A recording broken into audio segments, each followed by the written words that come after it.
welcome to this body management video. I'm Tanya Ross. I'm going to lead you through a stretch which is going to work into your Achilles. So this is definitely more focused, working down into that lower end of the lower leg.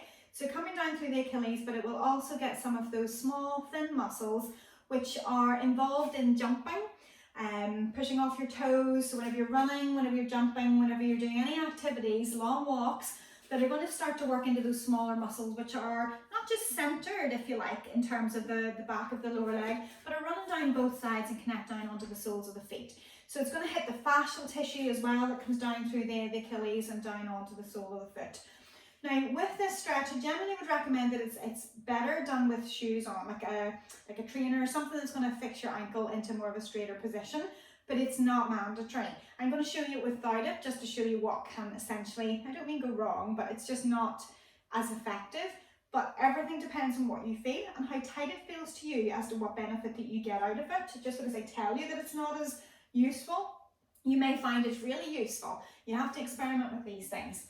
So I'm going to stretch out the right one, and I'm going to put my toes as high up on the wall as I can, trying to get my heel as close to the wall as I can.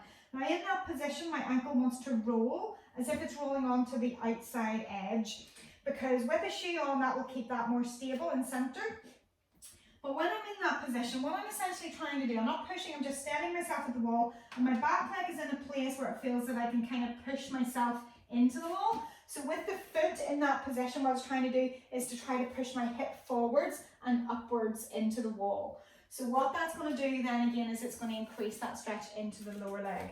So as I do that, and as I try to rise up tall, I try to bring my hip closer towards the wall. You find that level of stretch that feels appropriate, somewhere between that 5 to 7 out of 10. And as you're holding it, you're trying to relax so that the area that's being stretched is trying to soften.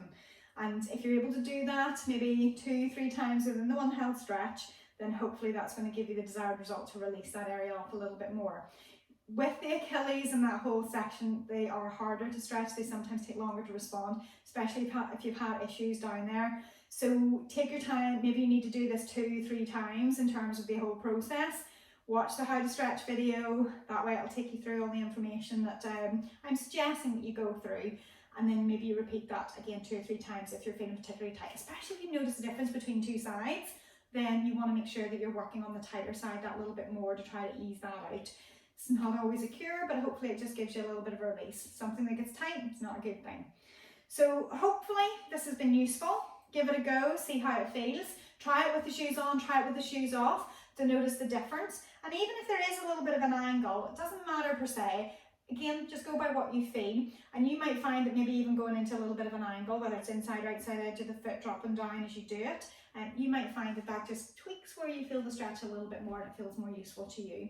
So it's good to experiment as long as you don't feel any bad pains or joint discomfort, and then that way then hopefully you know you're targeting into tissues that need the stretch. Thank you for watching. Let us know if you like the video, click like below. Also click subscribe and also to receive notifications, and that way you'll get the little bell to let you know that we've uploaded more content. We love comments because it lets us know that, you know, hopefully you like what we do, but also if you have any suggestions for future videos, that would be really useful. So we help to steer this in the direction that's useful to you. Yeah. Do all of that for me, that'd be great, and we'll hopefully keep you up to date with more information. So thanks for watching and happy stretching.